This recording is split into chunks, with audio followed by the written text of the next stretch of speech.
Бұрында ортаң түзу болсын деген нәрсе түсінбеппіз ғой. Ортаң түзу болсын, ортаң. Неменеге мен ортам не деп?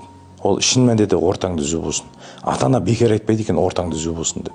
Ортаң алқаш бола ма? Алқаш боласың. Ортаң білімді бола ма? Білімді боласың. Сол себептен атам қазақ ортаң түзу болсын дейді.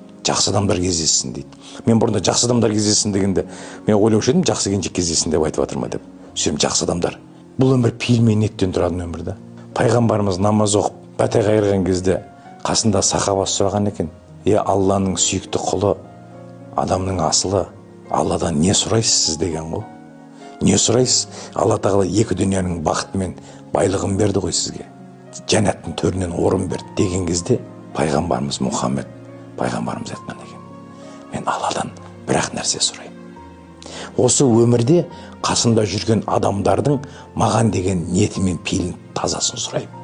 Сенің қасында ниеті пейілі таза адамдар жүретін болса, сен табысың берекесі болады екен. Ауру, сырқат, апат, бәлекеттің бәрі аулақ болады екен.